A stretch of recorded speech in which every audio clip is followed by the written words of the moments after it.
The little girl's bare feet left blood in the snow. She clutched a baby against her chest, shivering so hard her teeth clicked together. Behind her, a woman in chains stood on an auction block while men laughed and bid $5 for her life. The girl pushed through the crowd until she found him a tall stranger with sad eyes and a worn coat. She grabbed his sleeve with frozen fingers.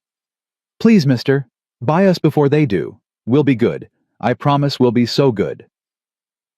If you believe that love can find its way through the darkest winters, subscribe now and stay with this story until the very end. Comment below and tell me what city you're watching from. I want to see how far this journey travels. Caleb Thornton didn't believe in God anymore. 7 years ago, he'd watched a boarding house burn to ash with his wife inside. He'd screamed her name until his throat bled. He'd dug through smoking rubble with bare hands, pulling out blackened beams and shattered glass, searching for something, anything that proved she'd survived. He found her wedding ring, nothing else. After that, Caleb stopped praying, stopped hoping, stopped living, really. He moved to Montana, bought a ranch nobody wanted, and spent 7 years talking to horses because they didn't ask questions.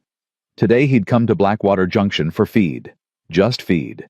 The trading post sat crooked against the winter sky, its wooden beams groaning under fresh snow. Caleb tied his horse and walked toward the supply store, head down, shoulders hunched against the cold. That's when he heard the laughter. Not good laughter. The kind that made his gut twist. He stopped. A crowd had gathered near a raised wooden platform. Maybe 40 men. Some women too, their breath fogging in the frozen air. A man in a black bowler hat stood on the platform, banging a gavel against a crate. "Come on now, gentlemen. Don't be shy. Next lot coming up." Caleb should have kept walking. He didn't. He pushed through the crowd until he could see. On the platform stood a woman, thin, shaking. Her wrists were bound with rope so tight the skin had split, leaving dried blood crusted around the edges. Her dress was gray, torn at the shoulder, hanging off her frame like it belonged to someone else. Her hair fell tangled across her face, hiding everything. Beside her, 2 children. A girl, maybe 4 years old. Red hair matted with dirt and melted snow. No shoes. Her feet were raw, cracked, bloody. She held a baby wrapped in what looked like a flour sack, pressing it against her chest, like she was trying to share the last warmth in her body. "Woman's good for cleaning, cooking, whatever you need," the auctioneer said, grinning. "Comes with 2 young ones. Girl can work in a few years. Baby's quiet. Starting bid $10. Someone in the back laughed. $10. For that skinny thing, I'll give you 3. More laughter. $5. Another man shouted. "But only if she don't talk back." The crowd roared. Caleb's hands curled into fists. The woman on the platform didn't react, didn't lift her head, didn't flinch. She just stood there, gripping her daughter's hand so tight her knuckles had gone white. But the little girl. The little girl was looking at him, straight at him. Her eyes were brown. Too old for her face. Too tired. Too knowing. She stared at Caleb for a long moment, studying him like she was trying to decide something important. Then she moved. She pulled free from her mother's grip and stepped to the edge of the platform. The auctioneer didn't notice. The crowd didn't notice.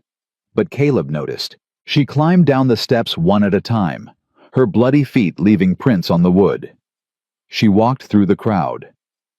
Men stepped aside without thinking, barely glancing at the small figure pushing past their legs. She stopped in front of Caleb, looked up at him. "Mister?" Her voice was barely a whisper, scratchy, like she hadn't had water in days. "Mister, please." Caleb couldn't move. "Buy us." The baby in her arms stirred, whimpered. She bounced it gently, automatically, like she'd done it 1,000 times. "We won't be no trouble. I can clean. I can cook a little. Mama taught me. And my brother." She held the baby up slightly. "He don't cry much. He's real good. Please, mister." Caleb's throat closed. "Please, before the bad men take us. They hurt Mama. They'll hurt us too. I seen the way they look at her." She reached out and grabbed his coat sleeve. Her fingers were so cold he could feel it through the leather. "Your eyes look sad," she said quietly. "But not mean. Sad's okay. Mean ain't. Please, mister. We ain't got nobody else to ask." Caleb looked at her. At the blood on her feet.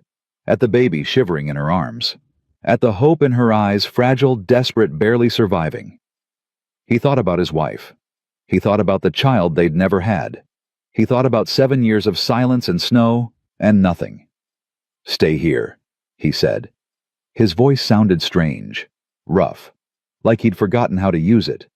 He walked toward the platform. $15. The auctioneer's gavel stopped mid-swing. The crowd went quiet. "What's that?" the auctioneer said. 15. For the woman and the children. Whispers rippled through the crowd. A man near the front, thick mustache, gold watch chain expensive coat, turned to look at Caleb. "Well now," the man said. "Competition." He smiled. The kind of smile that made Caleb want to break something. $20, the man said. 25. 30. Caleb reached into his coat, pulled out his money, counted it with numb fingers. $37. Everything he had. Winter feed money. Survival money. 35, the man said. 40. The man's smile flickered. 45. Caleb looked at him. Really looked.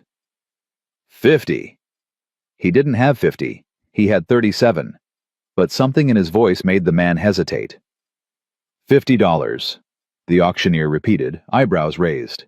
Going once. The man with the gold watch studied Caleb for a long moment. His eyes were calculating cold. Then he shrugged. "Keep her.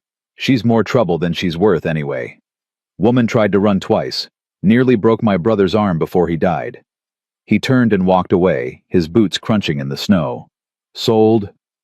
The gavel cracked like a gunshot. $50 to the gentleman in brown. Pay up and collect your property. Caleb walked to the platform. His hands were shaking as he counted out $37 and set it on the auctioneer's crate. "That's only 37, the auctioneer said. "It's what I have." "You bid 50. Caleb leaned closer. His voice dropped low. "You want to make a problem out of this, in front of all these people, when I just stopped a woman and 2 children from being sold to a man who, what did he say, whose brother she nearly killed defending herself." The auctioneer's smile faded. 37, Caleb said. "Take it." A long pause. The auctioneer grabbed the money. "Get them out of here. I don't want no trouble." Caleb climbed the steps to the platform. The woman still hadn't lifted her head. She was shaking harder now, her whole body trembling beneath the thin shawl. Caleb pulled his knife. She flinched, drew back. Her hands flew up to protect her face. "Easy," Caleb said quietly. "I ain't gonna hurt you. Just cutting the rope." He waited. Slowly she lowered her hands. He cut the ropes from her wrists. They fell into the snow-stained rust brown with dried blood. "Can you walk?" he asked. She nodded once, still didn't look up. The little girl appeared at the bottom of the steps, the baby clutched against her chest. "Come on, Mama," she said. "The nice man's taking us home." The wagon waited at the edge of the camp. Caleb helped the woman up first. She weighed nothing. He could feel her bones through the thin dress. Then he lifted the girl and the baby together. Set them on the bench beside their mother. Covered all 3 with the wool blanket he kept for cold nights, the one Eleanor had made years ago before everything ended. He didn't think about that. He climbed up front and took the reins. "My name's Caleb," he said, not turning around. "Got a ranch about 3 hours north. It ain't fancy, but it's warm. Got food. You'll be safe." No response. He flicked the reins. The horses moved. Snow began to fall. For a long time, nobody spoke. The only sounds were hoofbeats and the creak of wooden wheels and the soft whistle of wind through pine trees. Then the girl's voice, small and careful. "Mr. Caleb." "Yeah." "Where are we going?" "Home." "Your home." "Our home." If you want it. Silence. What if we don't want it? Caleb turned slightly. The girl was watching him, her brown eyes serious. Then I'll take you wherever you want to go, he said.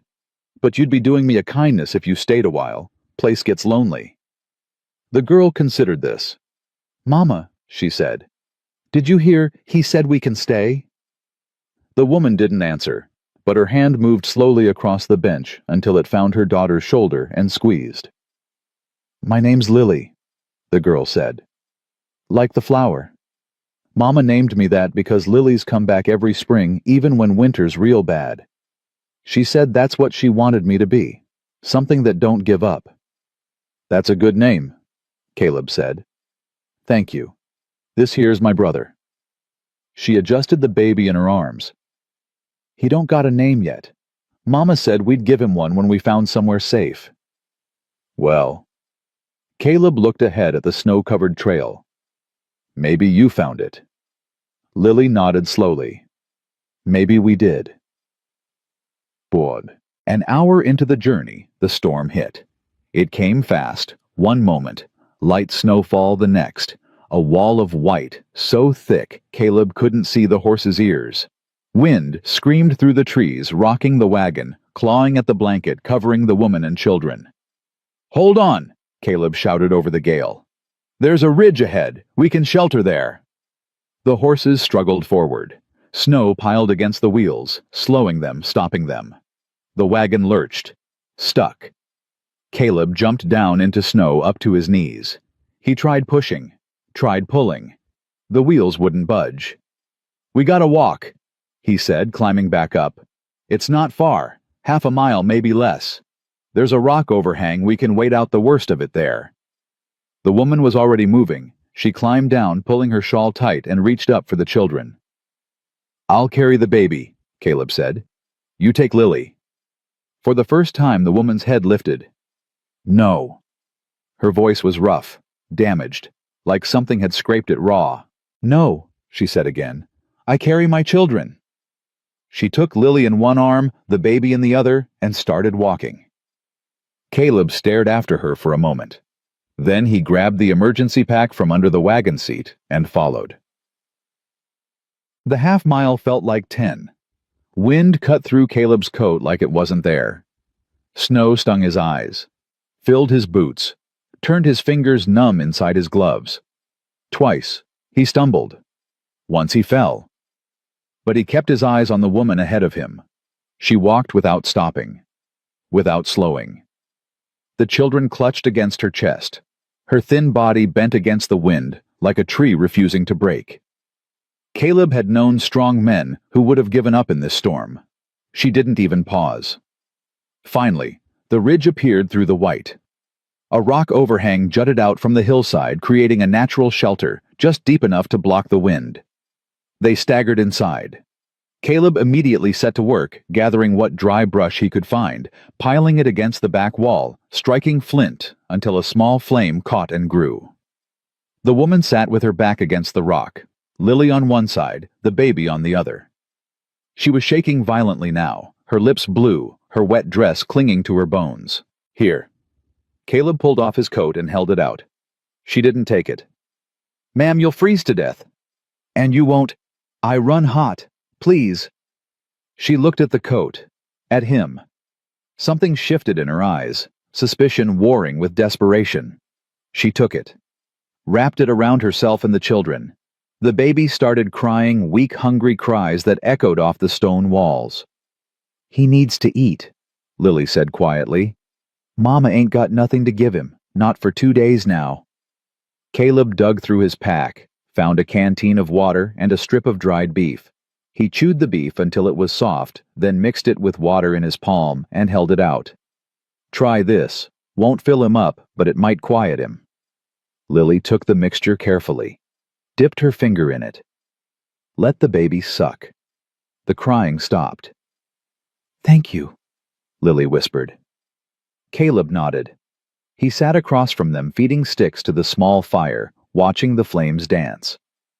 Outside, the storm raged. Inside, the silence stretched.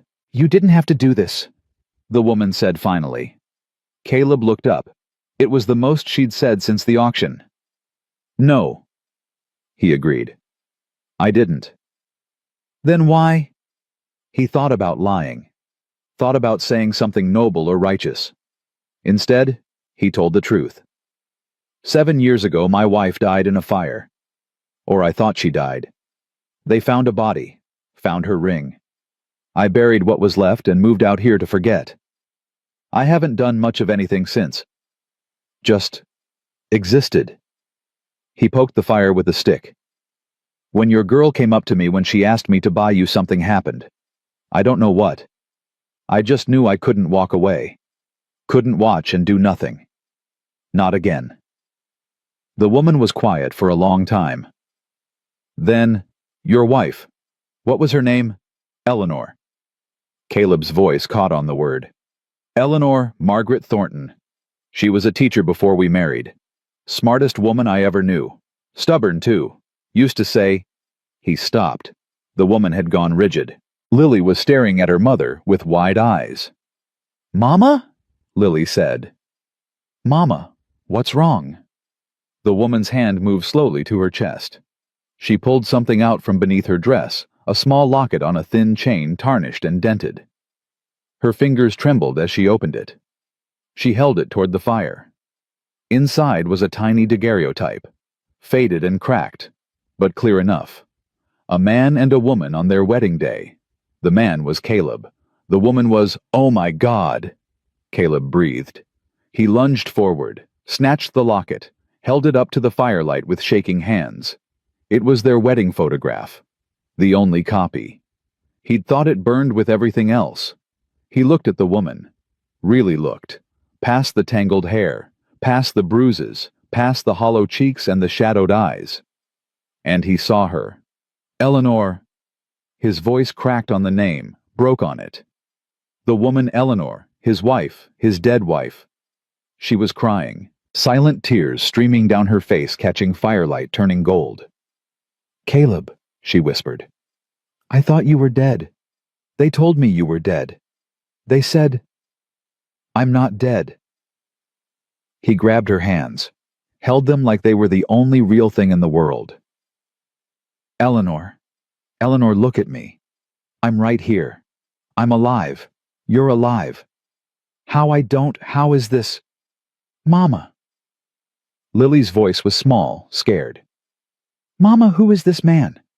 Why are you crying?" Eleanor turned to her daughter, pulled her close. Her voice shook. "Lily, this is Caleb Thornton. He is..." She looked at Caleb, and something broke open in her face. "He's your father." The fire crackled, the storm howled, and the world rearranged itself around 3 words. Nobody slept that night. They huddled together in the shelter while the blizzard screamed outside, and Eleanor told her story in pieces, broken fragments that didn't come easy. The night of the fire. Men in her room. A rag over her face. Waking in a wagon tied down, heading west. "They told me you died in the fire," she whispered. "Said you went in looking for me, and the roof collapsed. I believed them. I wanted to die too." Caleb's jaw tightened. His hand found hers in the dark. "I was already carrying Lily when they took me. Didn't even know yet. By the time I realized..." She swallowed. "By the time I realized I was already sold. To a man in Wyoming. His name was Jonas Webb." She said the name like it was poison. "He wasn't kind, but I survived. For her." She looked at Lily, who had fallen asleep against her shoulder. "Everything I did for her. And when she was 3, Jonas's brother came to visit. Ezra Webb. He was worse. He..." Her voice broke. Caleb pulled her closer. "You don't have to..." "I want to." She took a shaky breath. "I want you to know. All of it. So there's no secrets between us." She told him about the baby. About Jonas dying a fall down the stairs after he raised his hand to Lily. About Ezra claiming her and the children as debt property. About running, being caught, being dragged to the auction. I didn't think anyone would—" She stopped, started again. "I prayed someone good would buy us. Someone who would at least be kind to the children. I never imagined. Me. You." They sat in silence for a long moment. "The man at the auction," Caleb said. "The one who was bidding against me. That was Ezra." "Yes." "He'll come looking." "Yes." Caleb nodded slowly. His face was calm. Too calm. "Let him come," he said. "Caleb, I spent 7 years believing you were dead. 7 years lighting a candle under your photograph every night. 7 years talking to a ghost. And all that time you were alive, suffering. Alone." He turned to face her. The firelight caught his eyes, and something burned there that hadn't burned in a long, long time. "I failed you once, Eleanor. I let them take you. I didn't search hard enough. I gave up. I won't fail you again. Not you. Not Lily. Not this baby." He looked at the infant still nameless sleeping in his mother's arms. "Nobody is taking this family from me. You understand, nobody." Eleanor stared at him, and for the first time in 7 years she smiled. Small, fragile, but real. "I understand," she whispered. The storm broke just before dawn. They walked the last 2 miles to the ranch in pale blue light, their shadows stretching long across the snow. Caleb carried Lily, who was too exhausted to walk. Eleanor carried the baby Caleb's coat still wrapped around her shoulders. The cabin appeared through the trees. Small, simple.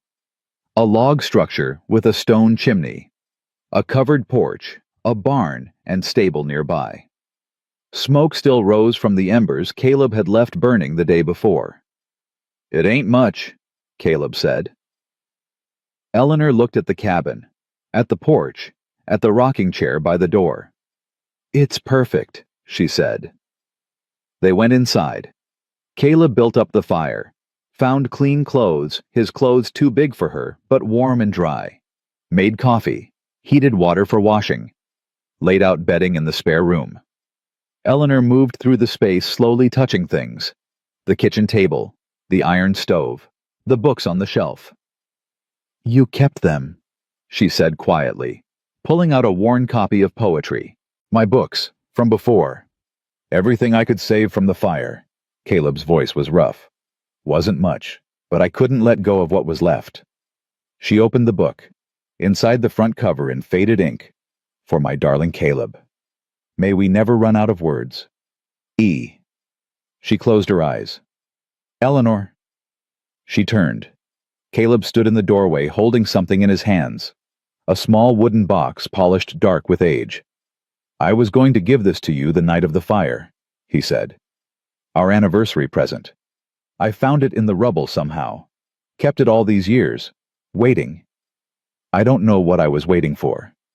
He opened the box. Inside, nestled in faded velvet, was a ring. Gold with a small blue stone. "It was my mother's," he said. "I wanted you to have it. To wear alongside your wedding band. I never got the chance." Eleanor's hand went to her throat, to the thin chain where the locket hung. "My wedding band," she whispered. "They took it.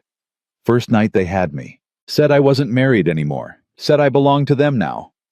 Caleb crossed the room, took her hand, slipped the ring onto her finger. "You belong to no one," he said. "Not to them, not to me. But if you're willing, I'd like to belong to you. Again. Still. Always." Lily appeared in the doorway, rubbing sleep from her eyes. "Mama, are we home now?" Eleanor looked at her daughter, at the baby in her arms, at the man standing before her with tears in his eyes, and 7 years of grief lifting from his shoulders. "Yes, Lily," she said. "We're home."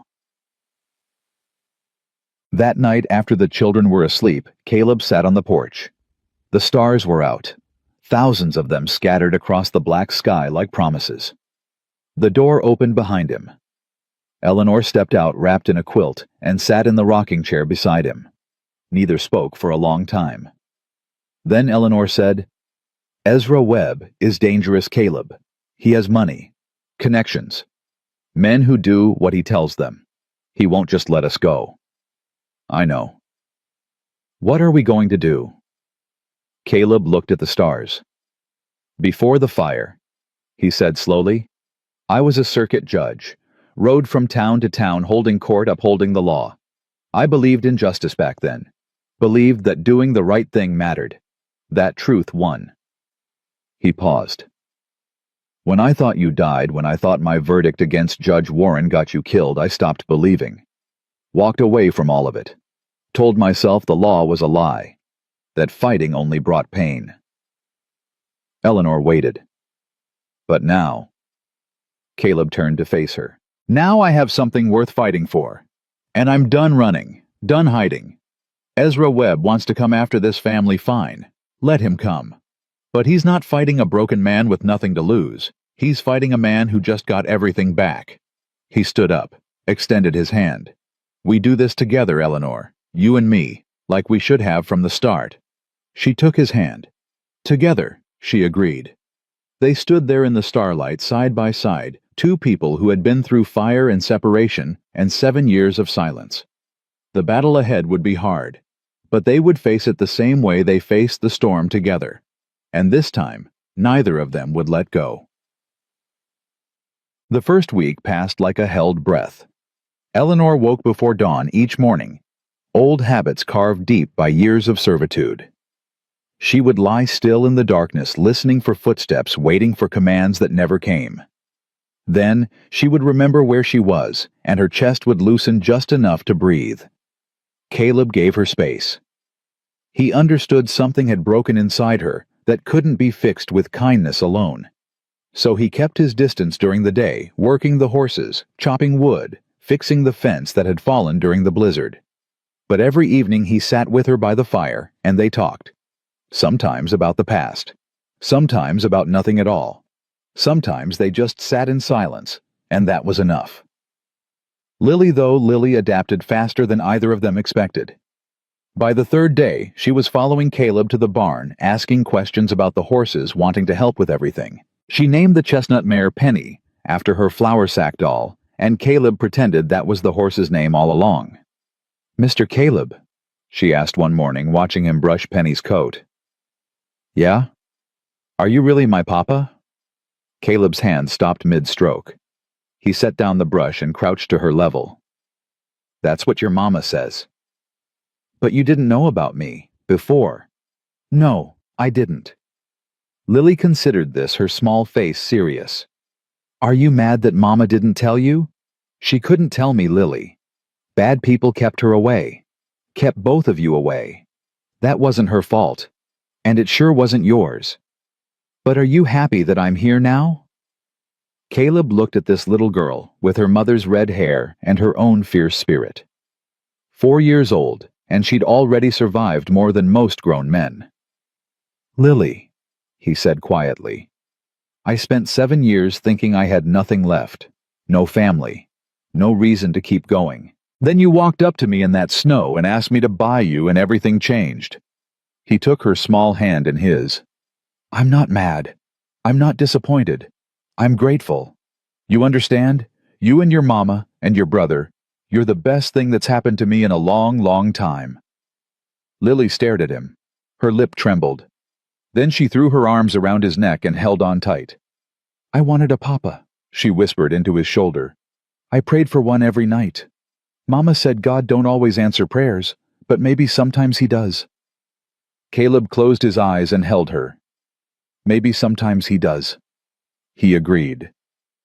Eleanor watched from the cabin window, tears sliding down her cheeks. She didn't wipe them away. For the first time in years, they weren't tears of pain. The baby, still unnamed, grew stronger each day. Eleanor's milk had returned now that she was eating properly, and the infant's cries became less desperate, more ordinary.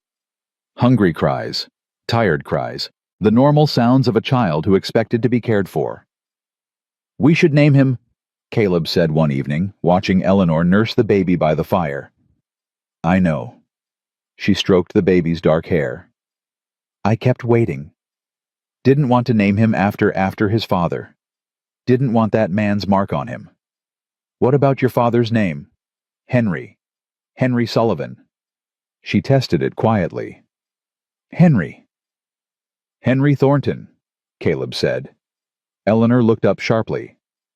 If you want, Caleb added quickly. I'm not trying to. I know he's not mine by blood. But if you wanted him to have. Yes. The word came out fierce. Certain. Yes, Eleanor said again. Henry Thornton. That's his name. Caleb nodded. Something settled in his chest, warm and solid. Henry Thornton, he repeated. Welcome to the family son. The baby gurgled milk-drunk and content, completely unaware that he'd just been claimed by a man who would die to protect him. But peace, Caleb knew, never lasted long. It was 10 days after the auction when the first sign of trouble came. Caleb had ridden into Cedar Hollow for supplies. The town was small, one main street, a general store, a blacksmith, a church with a crooked steeple. He'd avoided it for years, preferring solitude to the curious stares of strangers. Now he had mouths to feed. He tied his horse outside the general store and walked in. The bell above the door jangled. Behind the counter stood Ruth Brennan, a sturdy woman with gray-streaked hair and sharp eyes that missed nothing. Caleb Thornton, she said, eyebrows rising. Haven't seen you in town since. When was it, last spring? Been busy. She watched him gather flour salt coffee beans. Heard some interesting talk lately. Caleb didn't respond. Heard you bought yourself a woman at the Blackwater auction. Her and 2 little ones. His jaw tightened. People talk too much. People do what people do. Ruth leaned against the counter. Question is, what are you doing with them? Folks are curious. Man lives alone for 7 years, suddenly shows up with a ready-made family raises questions. Caleb set his supplies on the counter. Met her eyes directly. That woman is my wife, Eleanor Thornton. Everyone thought she died in the Kansas fire 7 years ago. She didn't. She was taken. Held against her will, sold like property. I found her by accident and I brought her home. Ruth's expression shifted. The suspicion didn't disappear, but something else crept in. Interest, maybe. Or the beginning of belief. Your wife, she repeated. My wife. And my daughter. And my son. The girl's yours. She is now.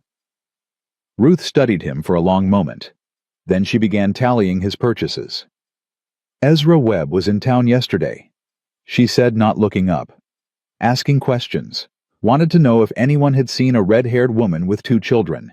Said she was a runaway debtor. Said there was a reward for information. Caleb's blood went cold. What did you tell him? Told him I hadn't seen anyone matching that description. Ruth looked up. Because I hadn't. Yet. Their eyes met. Mrs. Brennan. I don't know your wife, Mr. Thornton.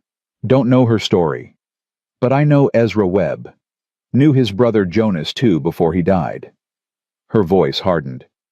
I know what kind of men they are. Were. And I know a woman running from men like that probably has good reason. She pushed his supplies across the counter. $3.50. Caleb paid. Started to gather his things. Mr. Thornton. He stopped. Webb's got friends in this town. Not everyone's going to see things the way I do. You might want to watch your back. I intend to. He left the store with his supplies and a weight in his chest that hadn't been there before. Ezra Webb was already hunting. That night, Caleb told Eleanor everything. She sat by the fire, Henry asleep in her arms, and listened without interrupting. When he finished, she was quiet for a long moment. He won't stop, she said finally. I told you. He's not the kind of man who lets things go. It's not about the money or the debt. It's about control, about winning. Then we'll make sure he loses. How? Eleanor's voice cracked. He has money, men, connections. What do we have? A cabin in the mountains and a half-broken fence. We have the truth. The truth. She laughed bitterly. The truth is, I was sold legally. There are papers with my name on them. Documents that say I'm property. The law won't help us, Caleb. The law is what put me in chains in the first place." Caleb stood up, paced to the window, stared out at the darkness. "I used to be a judge," he said quietly. "Before the fire. I rode circuit through 3 territories, heard cases, issued rulings, sent men to prison. I believed in the system, believed that justice would prevail if good men stood up and fought for it." He turned to face her. "Then I lost you and I stopped believing, stopped fighting, ran away to the mountains and let the world rot. But Eleanor—" He crossed the room, knelt before her. "I can't run anymore. I won't. Not when I've just found you again." "What are you saying?" "I'm saying we fight. Not with guns, not unless we have to. We fight with the truth, your testimony, witnesses who knew you before, evidence of what was done to you. We build a case so strong that no court in the territory can ignore it. And if they ignore it anyway, then we keep fighting. We go higher. Federal courts, newspapers. We make so much noise that people have to listen." Eleanor shook her head slowly. "You make it sound so simple." "It won't be simple. It'll be the hardest thing either of us has ever done. But I'd rather fight and lose than hide and let them win." She looked at him, this man she'd loved and lost and found again. The same stubborn jaw, the same fierce eyes. 7 years older, scarred by grief, but still the same man who'd once promised to build her a life worth living. "All right," she whispered. "We fight." Caleb took her hand, pressed it to his lips. "We fight," he agreed. From the doorway, a small voice. "Are the bad men coming?" They turned. Lily stood there in her nightgown, her eyes wide with fear. Eleanor opened her arms. "Come here, sweetheart." Lily ran to her mother, climbed into her lap beside Henry. "I heard you talking," she said. "About fighting. About the man from the auction. Is he coming to take us back?" Caleb moved closer, crouched down so he was at Lily's level. "Listen to me, Lily.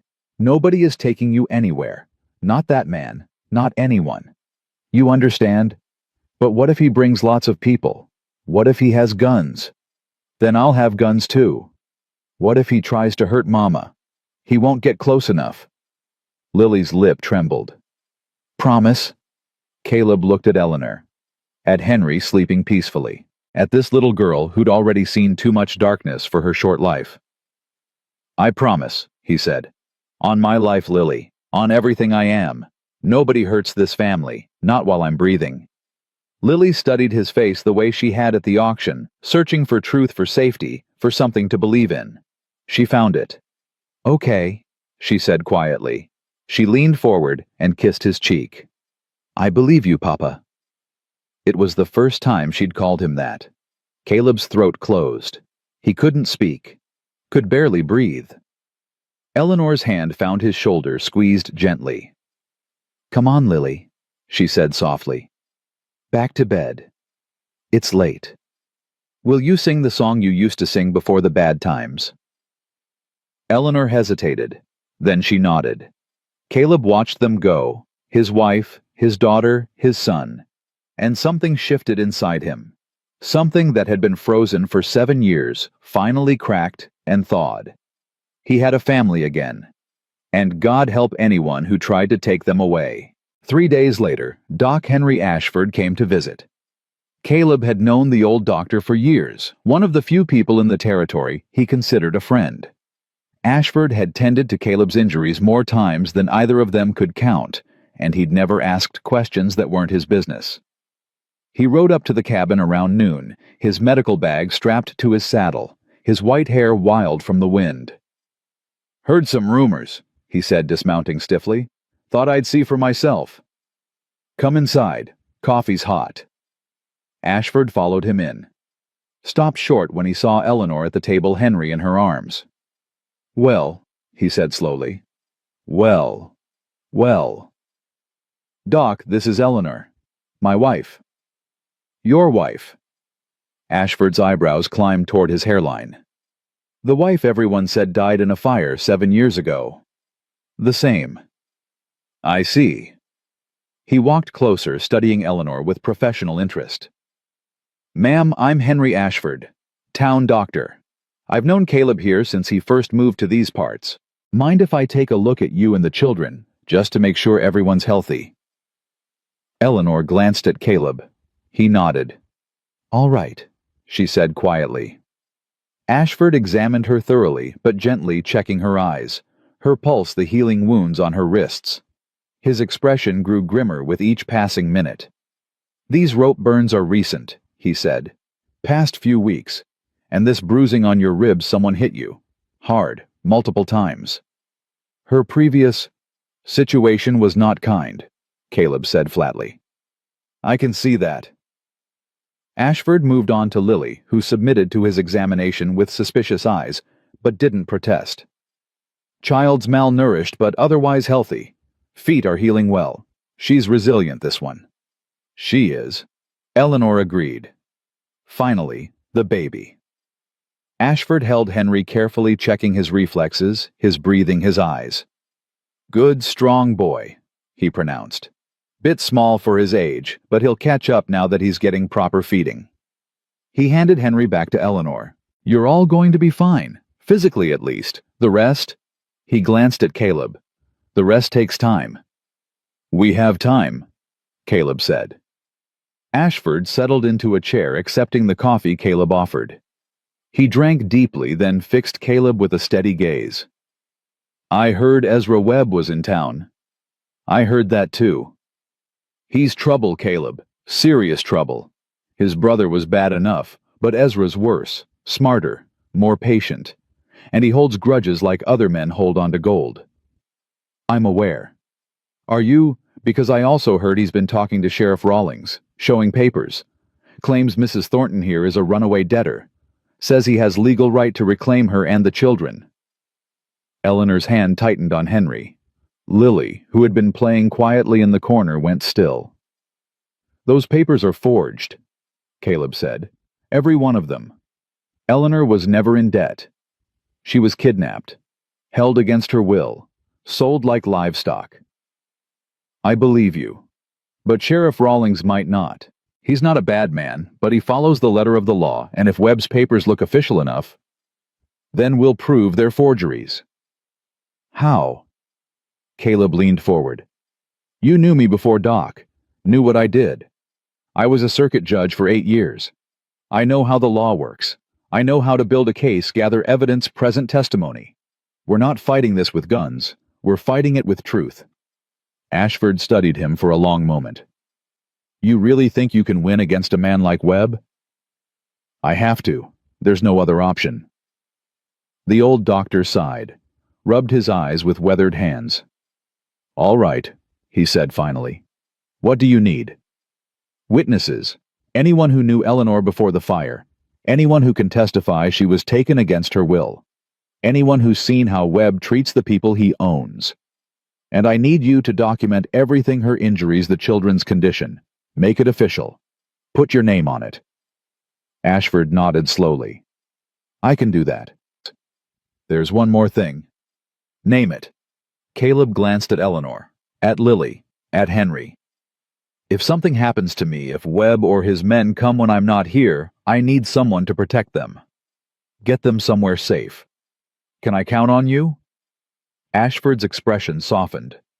Caleb, I've been doctoring in this territory for 30 years. Seen a lot of men make a lot of promises. Most of them don't mean half of what they say. He leaned forward. But you mean every word. I can see it in your eyes. Same look you had when you used to sit on that bench and hand down justice to men who thought they were above it. He extended his hand. You can count on me. Whatever you need, whenever you need it. Caleb shook his hand firmly. Thank you, Doc. Don't thank me yet. This fight's just getting started. That evening, after Ashford left, Eleanor found Caleb on the porch. He was sitting in the rocking chair, staring at the mountains in the distance.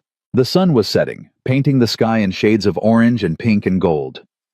She sat beside him in the other chair, the one that had been empty for 7 years. You really think we can win this? She asked quietly. I don't know. He was honest, always honest with her. Webb has money power connections. We have us, and a few people willing to help. That doesn't sound like winning odds. It's not. He turned to look at her. But I've seen plenty of cases where the wrong side had all the advantages. Sometimes they still lost. Because the truth has a way of coming out, Eleanor, no matter how hard people try to bury it. And if it doesn't, if the truth stays buried. Caleb was quiet for a moment. Then we run, he said finally. We take the children and we disappear. New names, new territory. Start over somewhere Webb can't find us. You'd give up your home, everything you've built here, in a heartbeat. He reached over and took her hand. This cabin, this land, it's just wood and dirt. It doesn't matter without you. Nothing matters without you. Eleanor's eyes glistened. She squeezed his hand tightly. I won't let you sacrifice everything for me, Caleb. You don't get to decide that. He smiled slightly.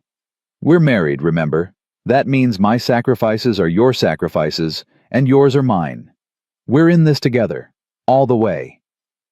She laughed softly, a real laugh, the first he'd heard from her since the auction. I forgot how stubborn you are. Runs in the family. He nodded toward the window where Lily's silhouette was visible playing some imaginary game with her doll. She gets it from both of us, I think. Eleanor followed his gaze. Her expression softened. She loves you already. I can see it.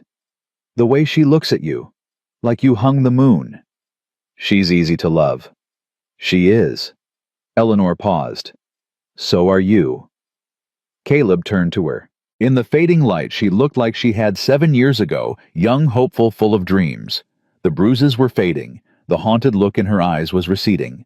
Slowly, painfully, she was becoming herself again. Eleanor, he said quietly, I need to ask you something. Anything. When this is over, when Webb is dealt with and we're safe. He swallowed hard. Would you marry me again properly this time? With Lily and Henry there?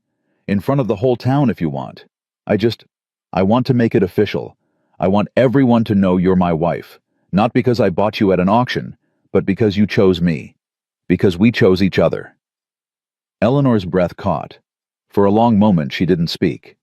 Then she stood up, crossed the space between them, and lowered herself into his lap. Her arms wrapped around his neck. Her forehead pressed against his. Yes, she whispered. Yes, Caleb Thornton. I'll marry you again. Properly. With witnesses and vows and everything. But not because I want the world to know I'm your wife. Then why? She pulled back slightly, meeting his eyes. Because I want the world to know you're my husband. The best man I've ever known. The father of my children. The one who never stopped waiting, even when waiting made no sense. She kissed him, then soft and slow and full of promise. When they finally pulled apart, both of them were crying. I thought I'd never feel this again, Eleanor whispered. Happiness, safety, love. I thought those things were gone forever. They're not gone. Caleb wiped a tear from her cheek. They were just waiting. Like I was waiting. For you to come home. Inside, Lily appeared at the window, pressing her nose against the glass. Mama, she called. Mama, Henry's crying. I think he's hungry. Eleanor laughed, wet and messy and wonderful. Duty calls, she said, climbing off Caleb's lap. Go on, I'll be in soon. She paused at the door, looking back at him. I love you, Caleb Thornton. I love you too, Eleanor Thornton. She smiled that smile he remembered from before, the one that had haunted his dreams for 7 years. Then she went inside, and Caleb sat alone on the porch, watching the last light fade from the sky. The storm was coming. He could feel it. But for the first time in longer than he could remember, he wasn't afraid. He had something worth fighting for. And that made all the difference. 2 weeks after Doc Ashford's visit, Ezra Webb made his move. Caleb was in the barn brushing down Penny when he heard the hoofbeats. 3 horses, maybe 4, coming up the ridge trail. He set down the brush, walked to the barn door, and watched them approach. 4 riders. Webb in front, wearing that same black duster from the auction, his bowler hat tilted low against the morning sun. Behind him, 3 men Caleb didn't recognize, hired muscle by the look of them. Hard faces, guns on their hips. Caleb stepped into the yard, positioning himself between the approaching riders and the cabin. His rifle leaned against the porch rail 15 feet away. Too far to grab quickly. He'd have to talk his way through this. Webb reined his horse to a stop 10 feet from Caleb. His smile was thin, practiced. "Mr. Thornton, we meet again." Webb. "I see you remember me. Good, that saves time." Webb dismounted, brushing dust from his coat with gloved hands. "I've come for what's mine." "Nothing here belongs to you." "I'm afraid the law disagrees." Webb reached into his coat and produced a folded document. "This is a writ of reclamation signed by Sheriff Rawlings. It states that the woman known as Eleanor Webb, formerly Eleanor Sullivan, and her 2 children are legally bound property of the Webb estate, held as collateral against unpaid debts incurred by my late brother Jonas." "Eleanor Webb." Caleb's voice was flat. "Her name is Eleanor Thornton. She's my wife. Has been for 8 years. Interesting claim. Do you have proof?" "Marriage certificate, filed in Kansas, 1874. Webb's smile widened. "Ah, yes. I heard about that. Unfortunately, Eleanor Thornton died in a fire in 1879. There's a death certificate to prove it. Which means whoever you purchased at that auction..." He tucked the document back into his coat. "She's not your wife. She's a debtor who bears a passing resemblance to a dead woman." Caleb felt his hands curl into fists. He forced them open. "That death certificate is a forgery. Eleanor was kidnapped the night of the fire, held against her will. Your brother bought a human being and called it legal." "Careful, Mr. Thornton." Webb's voice hardened. "My brother is dead. He can't defend himself against your accusations. But I can assure you every document in my possession is legitimate. Every transaction was lawful. The woman in your cabin is my property, and I intend to collect her." "Over my dead body." Webb tilted his head slightly.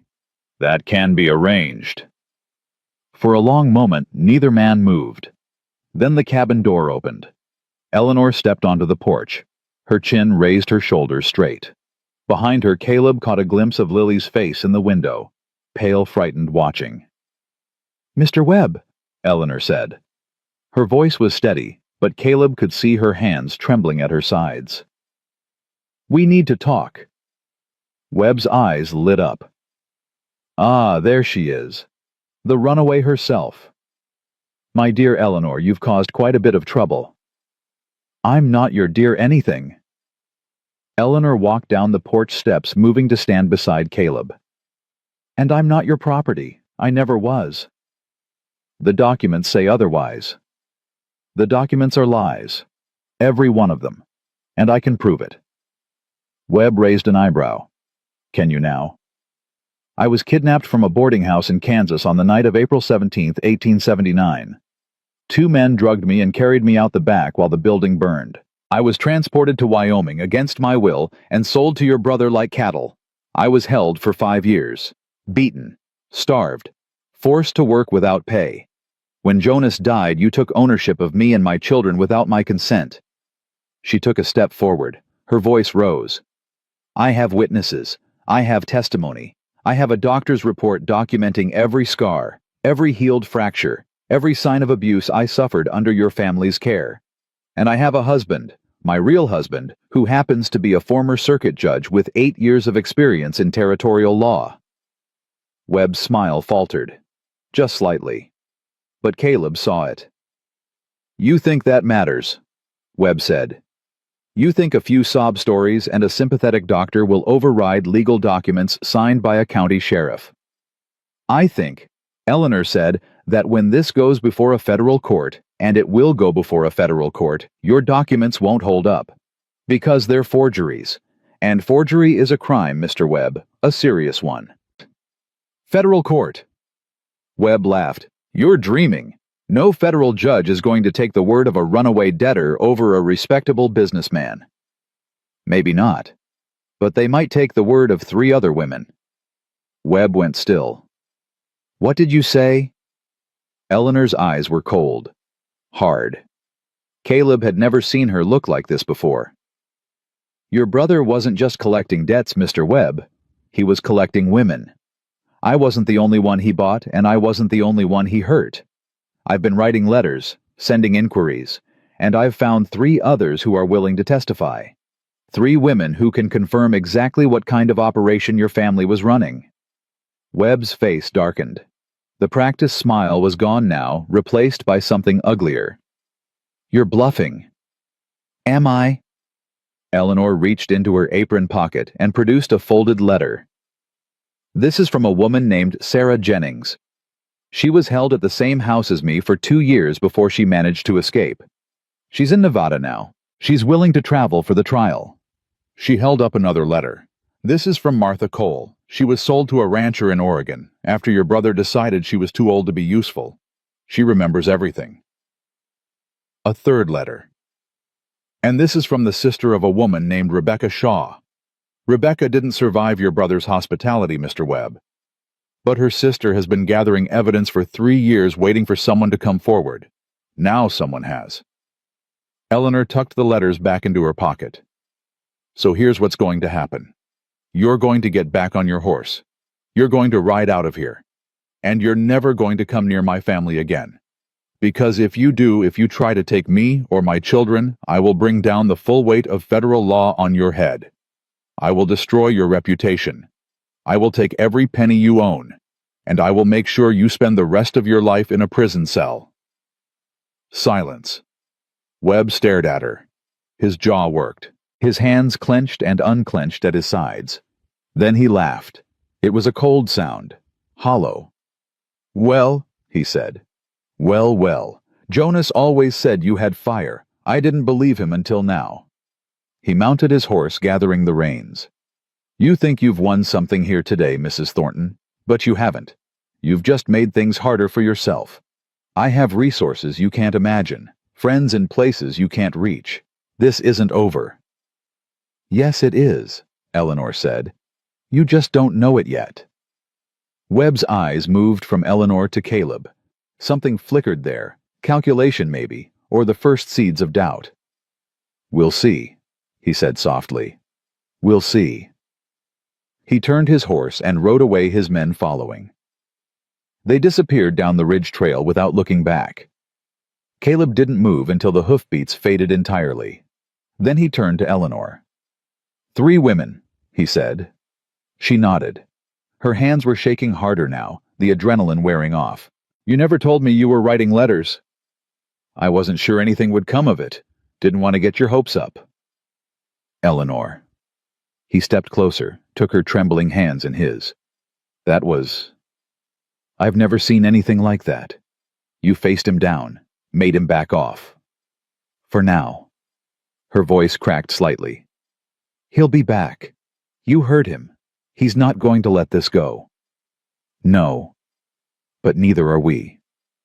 Caleb pulled her into his arms, held her tight. You were incredible. You know that. Absolutely incredible. Eleanor buried her face in his chest.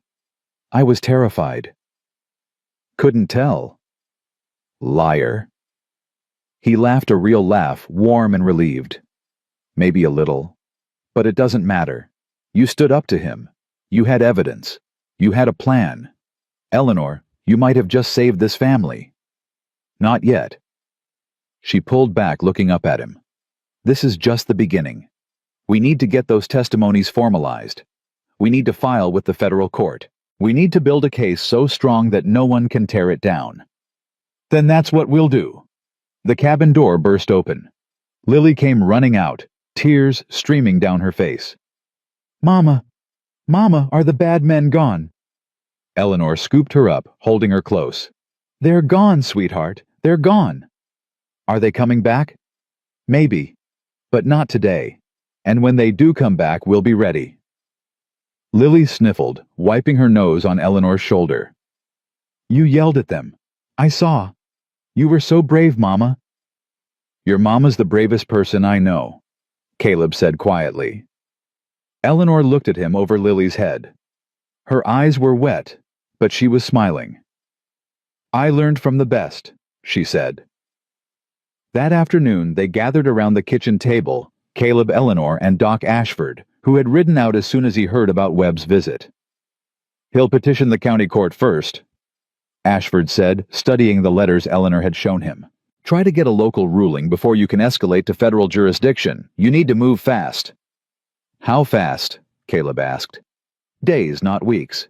If he gets a county judge to sign off on reclamation papers before you file your counterclaim, he could show up with a legal posse.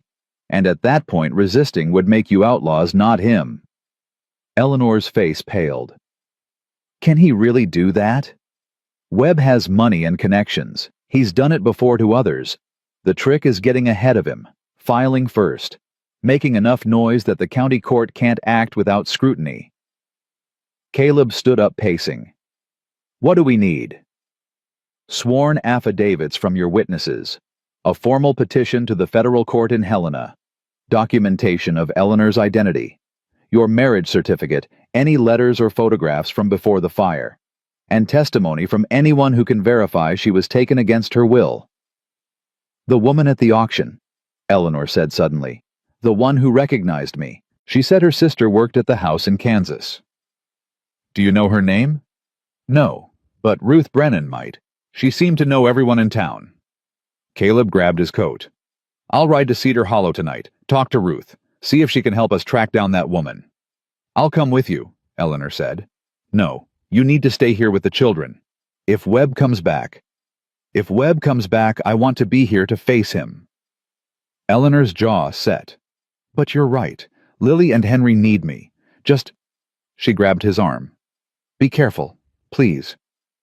Always am. Liar, she said again, but she was almost smiling.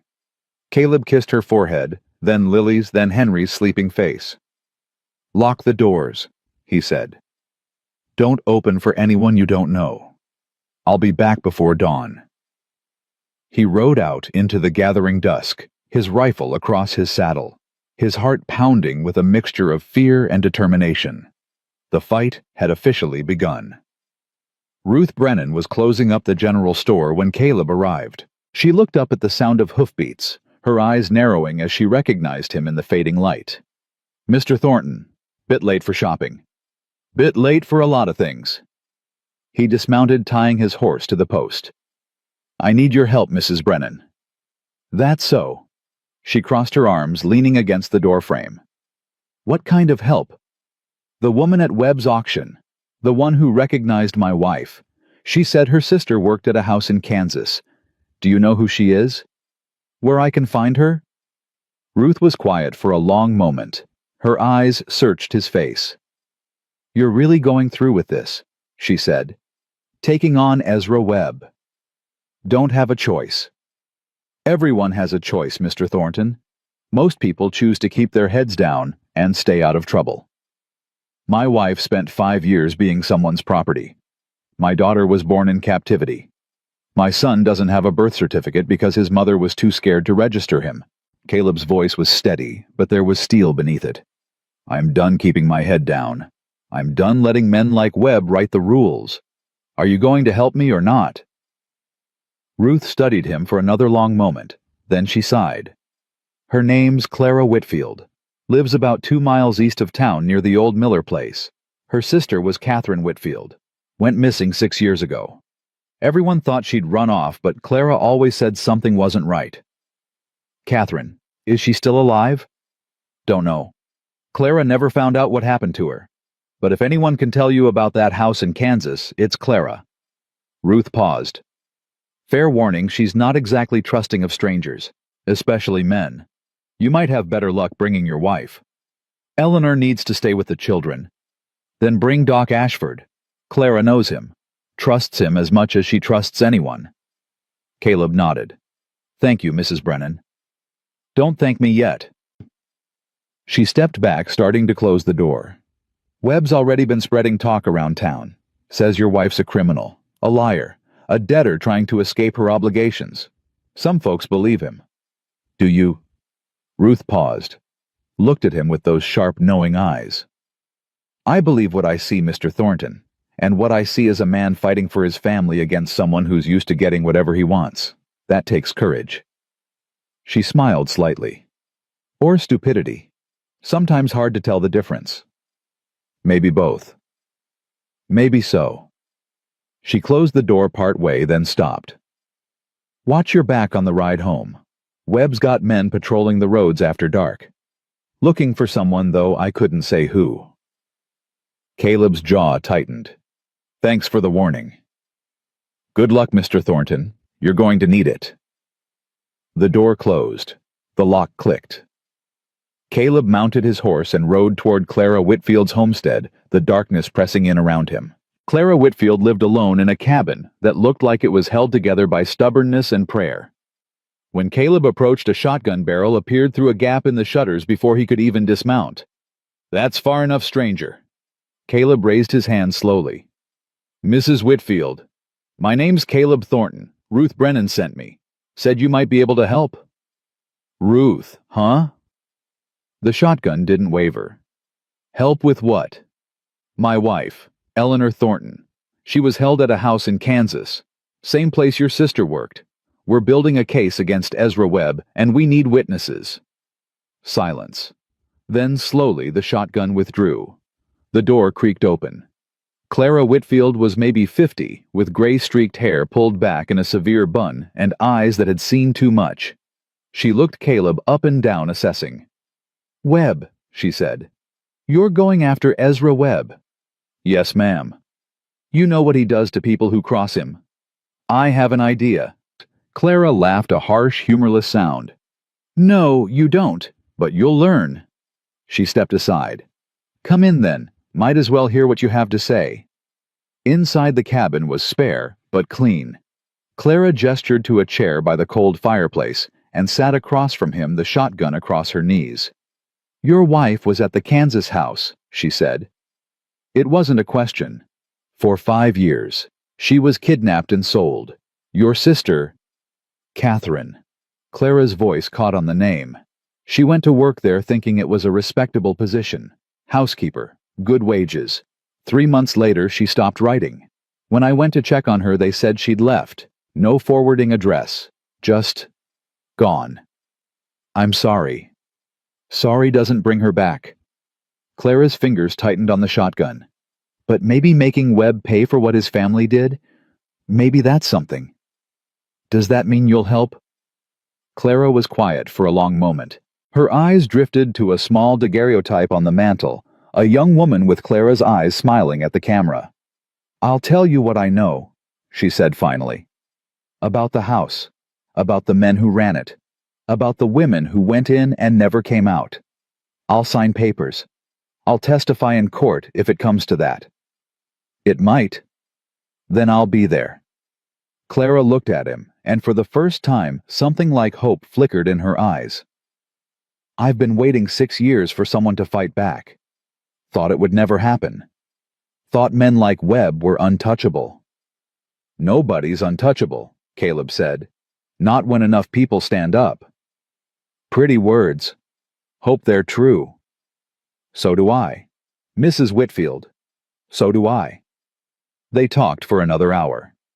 Clara told him everything, names, dates, details that made Caleb's stomach turn. She described the house in Kansas, the men who ran it, the system of fake debts, and forged documents that kept women trapped for years. By the time Caleb left, he had enough information to bury Webb 10 times over. The question was whether anyone would listen. He rode home through the darkness, watching the shadows, listening for hoofbeats. Ruth's warning echoed in his mind. Webb's men were out there, watching, waiting. But they didn't find him. Or if they did, they let him pass. Dawn was breaking when Caleb finally reached the cabin. Eleanor was on the porch, wrapped in a blanket, her face pale with worry. "Thank God," she breathed when she saw him. "I was starting to think, I'm fine." He dismounted, walked up the steps, and pulled her into his arms. "Better than fine. I found Clara Whitfield. She's going to help. She knows everything about that house, Eleanor. Everything." Eleanor sagged against him with relief. Then we have a chance. We have more than a chance. Caleb pulled back, looking into her eyes. We have a case. A real case. With witnesses and testimony and evidence. Webb isn't going to win this. I won't let him. We won't let him, Eleanor corrected. We won't let him, Caleb agreed. Inside, Lily was sleeping on the rug by the fire, curled up with her flour sack doll. Henry was in his cradle, breathing softly. The cabin was warm and quiet and safe. For now. But Caleb knew the storm wasn't over. It was just gathering strength. And when it finally broke, they would be ready. The federal courthouse in Helena was 3 days' ride from the cabin. Caleb left at dawn, carrying a leather satchel filled with everything they'd gathered, sworn affidavits from Clara Whitfield, Sarah Jennings, and Martha Cole. Doc Ashford's medical report documenting Eleanor's injuries. The original marriage certificate from Kansas, retrieved through a wire to the county clerk's office. Letters, testimonies, evidence of a system designed to enslave women under the cover of law. Eleanor stood on the porch, Henry in her arms, watching him go. Come back to us, she said. Always, he promised. Lily ran out at the last moment, throwing her arms around his leg. Don't let the bad men get you, Papa. Caleb crouched down, meeting her eyes. I won't. And when I come back, those bad men won't be able to hurt anyone anymore. You hear me? We're going to stop them. For good. Promise. Promise. He kissed her forehead, mounted his horse, and rode toward Helena with the weight of his family's future in his saddlebag. The journey was long and cold. Snow still clung to the mountain passes, and twice Caleb had to dismount and lead his horse through drifts that reached his thighs. He slept under the stars the first night, wrapped in his bedroll, listening to the wind howl through the pines. On the second night, he stopped at a way station, a rough wooden building that served as inn, saloon, and trading post for travelers crossing the territory. He paid for a meal and a corner to sleep in, keeping his satchel close. He was halfway through his stew when a man sat down across from him. Caleb looked up. The man was young, maybe 25, with a clean-shaven face and nervous eyes. He wore a deputy's badge on his coat. You're Caleb Thornton, the man said. It wasn't a question. Caleb set down his spoon. Who's asking? Name's Samuel Crane, deputy out of Ridgewood. The young man glanced around the room, then lowered his voice. I've been looking for you. That's so. Yes, sir. I need to warn you. Crane leaned closer. Ezra Webb's filed papers with the county court. Emergency reclamation order. Says your wife and children are flight risks and need to be taken into protective custody immediately. Caleb's blood went cold. When? 2 days ago, Sheriff Rawlings signed off on it. They're planning to ride out to your cabin tomorrow morning. Tomorrow? Caleb pushed back from the table, his mind racing. I'm 3 days from home. There's no way I can... I know. Crane's voice was urgent. That's why I came looking. My father was a circuit judge too back before the war. He used to talk about you. Said you were one of the honest ones. Said if the law ever needed saving, you'd be the man to do it. Your father was wrong. I walked away from the law a long time ago. But you came back. Crane met his eyes. That's what matters. And right now, the law is being used as a weapon against innocent people. Your wife, your children, others like them. Webb's been doing this for years, and nobody's been able to stop him. But you've got evidence. Real evidence. Enough to bring this whole thing down. Caleb stared at him. Why are you telling me this? You work for Rawlings. If he finds out you warned me, then I'll lose my badge. Maybe my life. Crane's jaw tightened. But I didn't become a lawman to help men like Webb steal women and children. I became a lawman because I believed in justice. The real kind. Not the kind you can buy with gold. Silence stretched between them. How long until Rawlings reaches my cabin? Caleb asked. They're leaving at first light. Your place is maybe 6-7 hours ride from town. So, midday tomorrow at the latest. And I'm 3 days away. Yes. Crane hesitated. But there might be another way. I'm listening. Crane pulled a folded paper from his coat. This is a federal injunction, pre-signed by Judge Harrison in Helena. It prohibits any local court from executing reclamation orders while a federal case is pending. Caleb took the paper, stared at it. How did you get this? I have a friend in the federal clerk's office. Owed me a favor. Crane's voice dropped even lower. The injunction is legitimate, but it's only valid if you file your federal case before Rawlings serves his papers. Right now, Webb's case is the only one on record. If you file first, the injunction kicks in. Rawlings can't touch them. Exactly. Caleb looked at the young deputy, at the fear in his eyes, the determination underneath it. Why are you risking everything for us? Crane was quiet for a moment. Then, because my sister was one of them. One of Webb's women. She died 2 years ago in his brother's house. They said it was fever. I never believed them. His voice cracked. I've been waiting for someone to fight back. Someone with the evidence and the courage to take this all the way.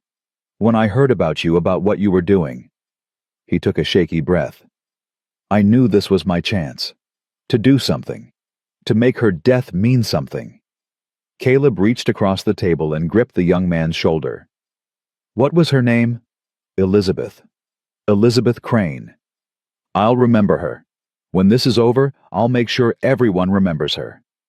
Crane nodded, blinking back tears. Thank you. No. Caleb stood gathering his things. Thank you.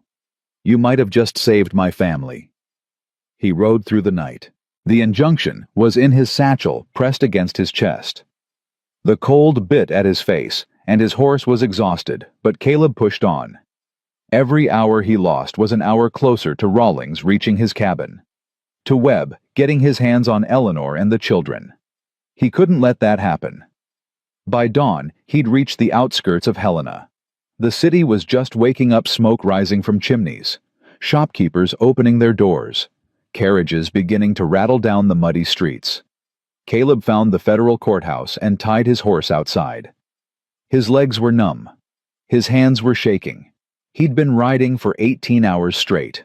None of that mattered. He walked up the steps, pushed through the heavy doors, and found the clerk's office. I need to file a federal case, he said, his voice hoarse. Emergency petition, now. The clerk, a thin man with spectacles and ink-stained fingers, looked up from his ledger. Sir, the court doesn't open for another... I don't care when the court opens. Caleb slammed his satchel on the counter, pulled out the stack of documents. There's a woman and 2 children about to be kidnapped by men with false papers. If I don't file this petition in the next hour, they're going to disappear into a system designed to destroy them. So I need you to process this, right now, today, before it's too late. The clerk stared at him, at the documents, at the desperation in Caleb's eyes. Then he picked up the first affidavit and began to read. 20 minutes later, the petition was filed. Caleb held the stamped receipt in his hands, staring at it like it was made of gold. The injunction is now active, the clerk said. Any local reclamation orders are suspended pending federal review. If Sheriff Rawlings or anyone else tries to enforce them, they'll be in violation of federal law. How do I get word to Rawlings before he reaches my cabin? Telegraph office is 2 blocks east. They can wire the sheriff's office in Cedar Hollow. He'll have the message within the hour. Caleb was already moving toward the door. Mr. Thornton. He stopped, turned. The clerk was looking at him with something like respect. I've been working in this office for 15 years. I've seen a lot of petitions come across my desk. Most of them are property disputes, land claims, business contracts. He paused. This is the first one I've seen that might actually save lives. Caleb nodded slowly. Let's hope it does. He sent the wire from the telegraph office, then found a stable where he could rest his horse and buy a fresh one. The new mount was a sturdy gray mare, not as fast as his own, but strong enough for the journey home. He ate standing up at a street vendor's cart bread and cheese and cold coffee, then climbed back into the saddle and headed for home. 3 days out, 3 days back. And somewhere in between, his family was either safe, or he couldn't think about the alternative. He just rode. The sun was setting on the second day when Caleb crested the ridge above his cabin. He pulled the mare to a stop, heart pounding. Smoke rose from the chimney. The windows glowed with lamplight. No strange horses in the yard. No signs of struggle. He let out a breath he hadn't known he was holding. But as he started down the trail, a figure emerged from behind the barn, rifle raised. "That's far enough, mister." Caleb stopped, raised his hands slowly. "Doc, is that you?" A pause. Then Doc Ashford stepped into the fading light, lowering his rifle. "Caleb, good Lord, man, you nearly got yourself shot. What are you doing here?" "Keeping watch." Ashford walked toward him, his face grim. "Rawlings came yesterday. 3 deputies with him. I was here when they arrived." Caleb's stomach dropped. What happened? They had papers. Reclamation orders signed and sealed. Rawlings was ready to take Eleanor and the children right then and there. But about an hour before they showed up, a wire came through to the sheriff's office. Federal injunction. Case pending in Helena. Rawlings read it 3 times, then crumpled it up and threw it in the mud. Ashford smiled grimly. But he couldn't ignore it. Not with witnesses watching. He had to ride back to town empty-handed. Relief flooded through Caleb so hard his knees nearly buckled. Eleanor. The children. Inside, safe. Shaken up, but safe. Caleb dismounted and ran. He burst through the cabin door to find Eleanor standing by the fire. Henry in her arms, Lily pressed against her side. All 3 of them looked up as he entered. For a moment nobody moved. Then Lily broke free and hurled herself at him. "Papa! Papa! You came back!" Caleb caught her, lifted her, held her so tight she squeaked. "I told you I would." The bad men came, with guns and papers and everything. But they had to leave. They had to leave because of what you did. That's right. Caleb looked over Lily's shoulder at Eleanor, at the tears streaming down her face. They had to leave. He crossed the room in 3 strides and pulled Eleanor and Henry into his arms, all 4 of them tangled together in an embrace that said everything words couldn't. "I thought," Eleanor's voice broke. "When Rawlings showed up, I thought it was over. I thought we'd lost." "Never." Caleb pulled back, cupping her face in his hands. "I will never let them take you. Not ever. You understand me. This family stays together, no matter what." Eleanor nodded, tears still falling. "I understand." "Papa," Lily tugged at his coat. "Does this mean we won? Is it over?" Caleb looked at Ashford, who had followed him inside. The doctor's expression was cautious. "The injunction bought us time," Ashford said quietly. "But Webb isn't going to give up. He'll challenge the federal case, hire lawyers, try to find loopholes. This fight isn't over yet." "I know." Caleb straightened, keeping one arm around Eleanor, one hand on Lily's shoulder. "But we're not running. We're not hiding. We're going to see this through to the end. And if the end doesn't go our way..." Caleb looked at his family. At the woman he'd lost and found. At the daughter he'd never known. At the son who bore his name. "It will," he said. "It has to." Over the next few weeks, the case moved forward. Caleb made 2 more trips to Helena, meeting with lawyers, submitting additional evidence, preparing for the hearing that would determine everything. Eleanor wrote more letters, gathering testimonies from women across 3 territories. Clara Whitfield traveled to Helena herself, sitting in the federal clerk's office for an entire day, while she dictated every detail of her sister's disappearance. And slowly, the tide began to turn. Webb's lawyers filed motion after motion, trying to delay, dismiss, discredit. But the evidence was too strong, too consistent, too damning. 3 weeks after Caleb filed his petition, the federal court issued a preliminary ruling. Eleanor Thornton was not property. The debt documents filed by the Webb estate were fraudulent. A full investigation was ordered into the trafficking operation that had held her captive. When the news reached the cabin, Eleanor cried for an hour. But Webb wasn't finished. The night before the final hearing, Caleb was on the porch watching the stars when he heard hoofbeats on the ridge. He grabbed his rifle and stepped into the yard. A single rider approached, no weapons visible, hands raised. "That's far enough," Caleb called. The rider stopped, dismounted slowly. It was Webb. "I'm not here to fight," Webb said, his voice carrying across the cold air. "I'm here to negotiate." "There's nothing to negotiate." "I disagree." Webb walked closer, stopping just outside the ring of lamplight from the cabin. "Tomorrow the court is going to rule against me. I know that. My lawyers know that. The evidence your wife has gathered is impressive. I underestimated her." "You underestimated a lot of things." "Perhaps." Webb's eyes glittered in the darkness. "But here's what you haven't considered, Mr. Thornton. Even if the court rules in your favor, I won't stop. I have resources, connections, men who will do anything for the right price. I can make your life a living hell for years, decades. I can turn every town in this territory against you. I can make sure your daughter never finds a husband, your son never finds work. I can destroy you without ever setting foot in a courtroom." Caleb's grip tightened on his rifle. "Is that a threat?"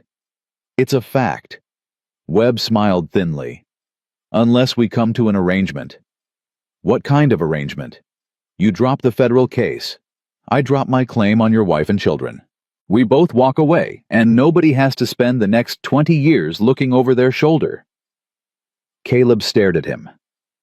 At this man who had bought and sold women like livestock, who had built a fortune on suffering, who stood here in the darkness offering peace like it was something he had the right to give. "No," Caleb said. Webb's smile faded. "Think carefully, Thornton. This is the best offer you're going to get." "I said no."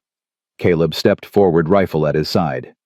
"You don't get to walk away from this, Webb. You don't get to pretend none of it happened.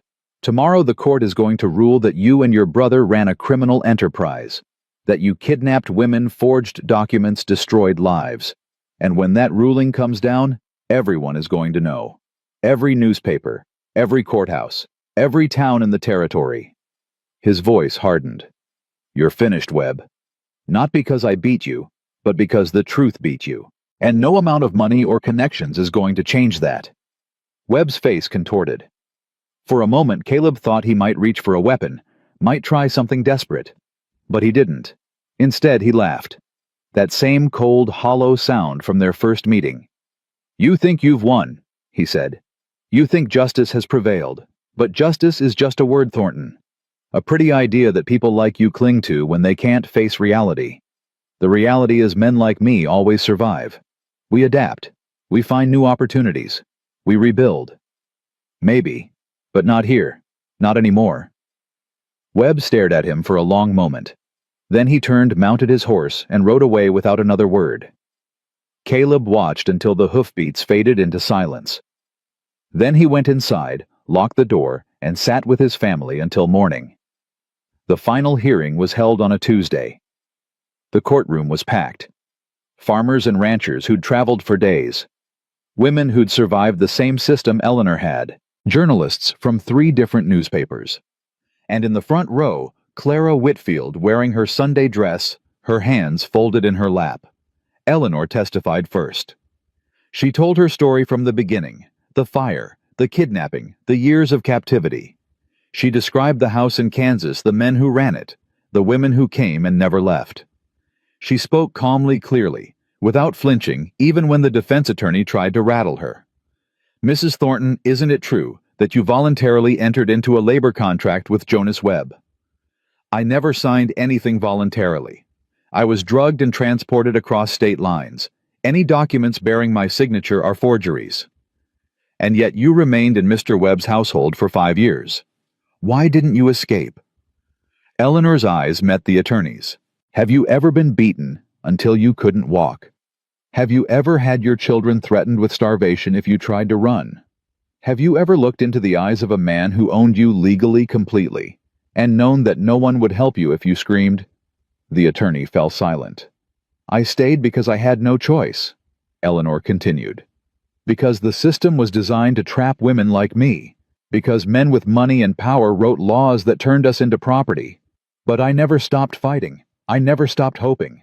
And now, thanks to my husband and the people who believed us, I finally have the chance to tell the truth." She looked at the judge.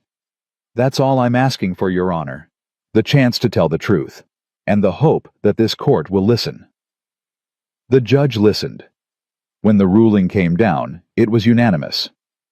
Eleanor Thornton was declared a free citizen, never legally bound by any contract or debt. The documents filed by Ezra Webb were declared fraudulent. An arrest warrant was issued for Webb on charges of kidnapping, forgery, and human trafficking.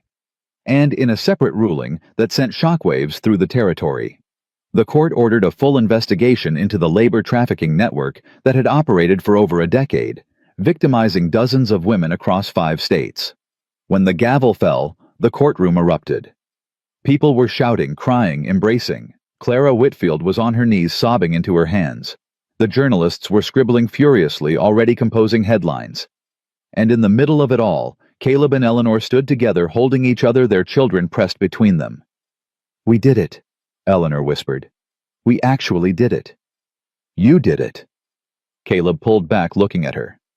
"You faced him down. You told your story. You never gave up. This was you, Eleanor. All of it." "It was us." She touched his face. "It's always been us." Lily tugged at Caleb's coat. "Papa, does this mean we're safe now? Really safe?" Caleb knelt down, meeting her eyes. "Yes, sweetheart, we're safe. No more bad men, no more running. Just us together for as long as we live." Lily threw her arms around his neck. "I love you, Papa." "I love you too, Lily. More than you'll ever know." Outside the courthouse, the sun was shining. Caleb stood on the steps, his family beside him, looking out at the crowd that had gathered. Faces he knew: Ruth Brennan, Doc Ashford, Clara Whitfield, and faces he didn't: strangers who had come to witness justice being served. A journalist approached, notebook in hand. "Mr. Thornton, the court has just issued a ruling that could change the lives of hundreds of women across the territory. What do you have to say?" Caleb looked at Eleanor, at Lily, at Henry sleeping peacefully in his mother's arms. "I say this was never about one family," he said slowly. "It was about all of them. Every woman who was taken, every child who was born in captivity, every person who was told they had no rights, no recourse, no hope." He paused. "Today the law told them they were wrong. Today the law said that money and power don't get to win just because they always have. And I hope—" His voice caught. "I hope that's a lesson this territory never forgets." Eleanor squeezed his hand. "Let's go home," she said softly. Caleb nodded. They walked down the courthouse steps together, into the sunlight, into the future they'd fought so hard to claim. And for the first time in 7 years, Caleb Thornton believed that maybe, just maybe, justice was real after all. Spring came early that year. The snow melted fast, running down the mountain in silver streams that fed the valley below. Wildflowers pushed through the muddy earth, purple and yellow and white, and the air smelled of pine and new growth and something that felt suspiciously like hope. Caleb stood on the porch, watching Lily chase a butterfly through the meadow. She was barefoot now. Her feet healed, her laughter ringing across the open land like music. Behind her, Eleanor sat on a blanket with Henry, who had learned to roll over and was practicing, enthusiastically giggling every time he succeeded. 3 months since the trial. 3 months since Ezra Webb was arrested and charged with crimes that would keep him in prison for the rest of his natural life.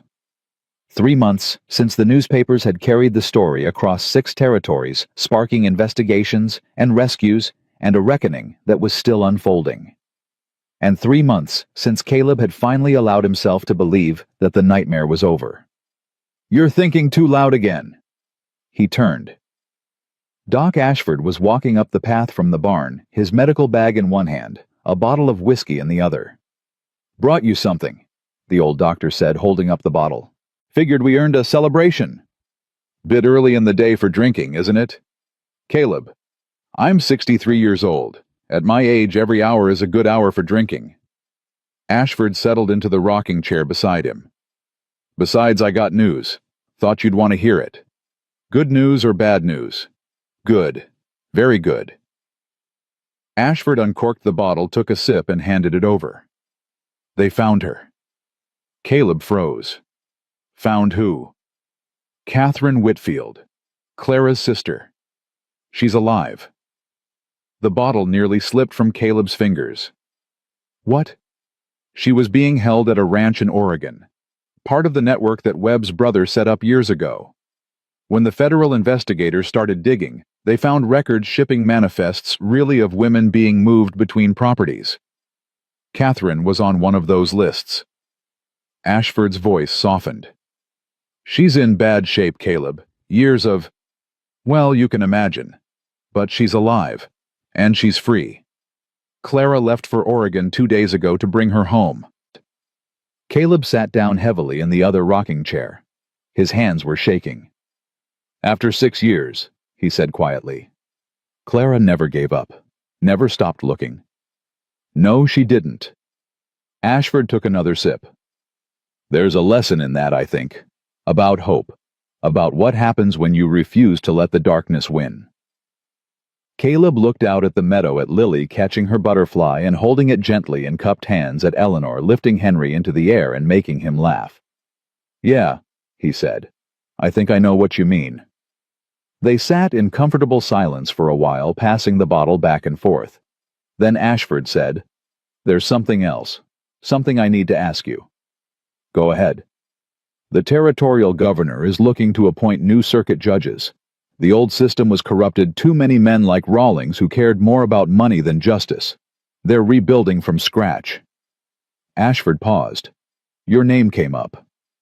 Caleb's jaw tightened. I'm not a judge anymore. You could be, but people trust you, Caleb. After what you did, after what you and Eleanor did, folks see you as someone who actually cares about right and wrong. The governor's office received over 200 letters recommending you for the position. 217 to be precise. I wrote one of them. Ashford smiled slightly. Ruth Brennan wrote 3, under different names, but I recognized her handwriting. Caleb shook his head slowly. I walked away from the law doc. After Eleanor. After what I thought happened to her. I couldn't do it anymore. Couldn't believe in a system that had failed so completely. And now? Caleb was quiet for a long moment. Now I don't know, he admitted. Part of me thinks the system is broken beyond repair, that men like Webb will always find ways to twist the law to their advantage. And the other part? The other part. He looked at his family, at everything he'd almost lost, and somehow miraculously found again. The other part thinks maybe that's exactly why good people need to stay in the fight. Because if we all walk away, who's left? Ashford nodded slowly. That sounds like a man who's already made up his mind. Does it? It does to me. The old doctor stood up, stretching his back with a groan. Think about it, Caleb. That's all I'm asking. The territory needs men like you. Men who remember what justice is supposed to mean. He tipped his hat and walked back toward the barn, leaving Caleb alone with his thoughts. That evening, after Lily was asleep and Henry was fed and settled, Caleb and Eleanor sat together by the fire.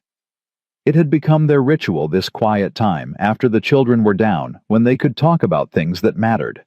Sometimes they discussed the future. Sometimes they revisited the past. Sometimes they just sat in silence, grateful for each other's presence.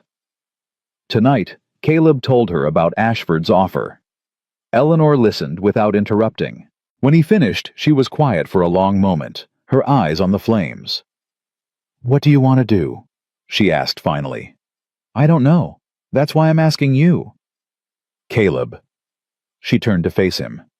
This isn't my decision to make. Yes, it is. Everything I do affects this family.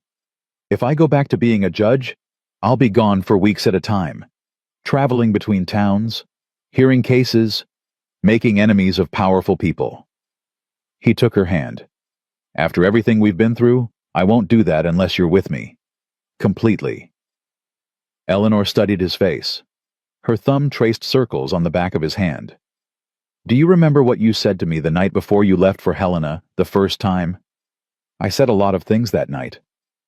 You said the law had failed us, that justice was a lie, that fighting only brought pain to the people you loved. She paused. Do you still believe that? Caleb thought about it, really thought about it. No, he said slowly. I believed it then because I was broken, because I'd lost you, and I blamed myself, and I couldn't see any other explanation except that the whole system was rotten. And now? Now, I think I was wrong. Not about the system being flawed, it is, but about what that means. The law isn't perfect because people aren't perfect. It can be twisted, corrupted, used as a weapon. But it can also be fixed, strengthened, made to serve the people it was designed to protect. He looked at her. Webb used the law to hurt you, to hurt dozens of women. And for years he got away with it because the men who were supposed to enforce justice were either blind or bought. But when we finally got our case in front of a real court with real evidence, the law worked. It protected you. It punished him. It made things right. So the law isn't the problem, Eleanor said quietly. The people enforcing it are. Exactly. And if good people keep walking away, if everyone who cares about justice throws up their hands and says it's too broken to fix, then the Webbs of the world win by default. Eleanor was quiet for a long moment. Then she smiled. You sound like a judge, she said. Is that a bad thing? No. She leaned forward and kissed him softly. It's the best thing. It's the man I married. The man I always knew you were, even when you'd forgotten it yourself. So you think I should accept? I think you should do whatever your conscience tells you. But if you're asking for my blessing? She took his face in her hands. You have it, completely. Whatever you decide, I'll be beside you. Always. Caleb pulled her into his arms and held her close. I love you, he whispered into her hair. More than I could ever say. I know. She nestled against his chest. I've always known. The next morning, Caleb rode to Cedar Hollow and sent a wire to the territorial governor's office.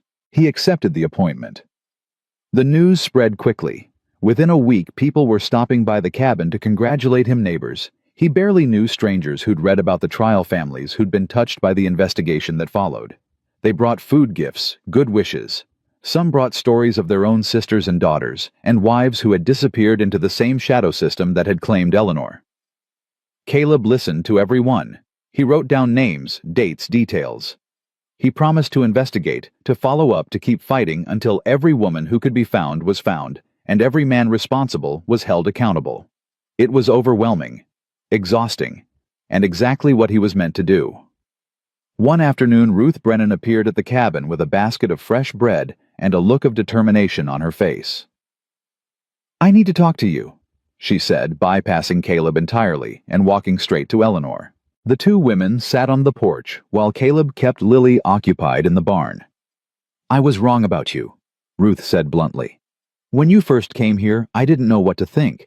Strange woman, strange circumstances, and the whole town buzzing with Webb's lies. She shook her head. I should have trusted my instincts. Should have seen what was right in front of me. Eleanor's voice was gentle. You helped us, Ruth. You warned Caleb about Webb's men. You gave him Clara's name. Without you. Without me, you still would have found a way. You're the strongest woman I've ever met, Eleanor Thornton. And I'm not just saying that because your husband's a judge now. Ruth's expression softened. I'm saying it because I watched you stand up to a monster and win. Because I've seen the way you love those children. Because even after everything that was done to you, you still have kindness in your heart. She reached out and took Eleanor's hand. I want you to know that you have a place in this town. A real place. Not just as the judge's wife, but as yourself. And if anyone gives you trouble or looks at you sideways or whispers behind your back, they'll answer to me. You hear? Eleanor blinked back tears. I hear. Good. Ruth stood up, brushing off her skirts. Now, the town's planning a spring festival next month. We need someone to organize the children's games. I told them you'd do it. You did? I did. Problem with that? Eleanor laughed a real full laugh that rang across the yard. No. No problem at all. Good. I'll send you the details tomorrow. Ruth started down the porch steps, then stopped. One more thing. Yes. Your daughter's been teaching the Miller boy his letters. Did you know that? What? Jimmy Miller. Lives about a mile north. 8 years old, never been to school. Lily's been meeting him by the creek every afternoon, showing him how to write his name in the dirt. Ruth smiled. That girl's got her mother's heart. Don't let anyone tell her otherwise. She walked away before Eleanor could respond. That evening, Eleanor asked Lily about Jimmy Miller. He's my friend, Lily said simply, not looking up from the picture she was drawing. His papa doesn't let him go to school because they need him for chores, but he really wants to learn to read. So I'm teaching him. That's very kind of you, sweetheart. It's not kind. Lily finally looked up, her expression serious. It's fair. I got to learn because you taught me. Jimmy should get to learn too. Everybody should. Eleanor's throat tightened. She pulled Lily into her arms. You're right, she whispered. Everybody should. That night she told Caleb about the conversation. She's remarkable, Caleb said. 4 years old and already fighting for justice in her own way. She gets it from you. No. Caleb shook his head. She gets it from you. You're the one who taught her that everyone deserves a chance. That nobody should be left behind just because of circumstances they can't control. Eleanor was quiet for a moment. I want to start a school, she said suddenly. What? A school. Here in Cedar Hollow. For children who can't afford the regular schooling or whose families need them for work during the day, evening lessons, weekend sessions, whatever it takes to give them the chance they deserve. Caleb stared at her. You're serious. Completely. Her eyes were shining. I was a teacher once, Caleb. Before everything. I loved it. I was good at it. And I've been thinking all those years I was held captive. I kept wondering what I would do if I ever got free. What my purpose would be. What mark I could leave on the world. She took his hand. This is it. This is what I'm meant to do. I can't undo what happened to me, but I can help make sure that other children like Lily, like Jimmy, like all the ones who never got a chance. I can help make sure they have the tools to build better lives. Caleb looked at her, at the fire in her eyes, at the strength that had carried her through 5 years of captivity and never once broken. Then do it, he said. I'll help however I can, money, materials, whatever you need, but this is your vision, Eleanor, your dream, and I'll be damned if anything stops you from making it real. She threw her arms around him. I love you, she said fiercely. I love you so much it scares me sometimes. Good. He held her tight. That makes 2 of us. The school opened 3 months later. It wasn't much at first, just a corner of the church basement, borrowed chairs, a chalkboard Caleb built with his own hands. But Eleanor filled it with warmth and patience and the unshakable belief that every child who walked through the door could become something extraordinary. They came slowly at first. Jimmy Miller. 2 girls from the lumber camp whose father worked 16-hour days. A boy with a clubfoot who'd been told he was too slow to learn. A girl who didn't speak English and had been hiding in the shadows of the town for months. Eleanor taught them all. She taught them letters and numbers. She taught them history and geography. She taught them that their circumstances did not define their worth. That poverty was not a sentence, that every human being had a spark inside them that deserved to be kindled. And slowly, the town began to change.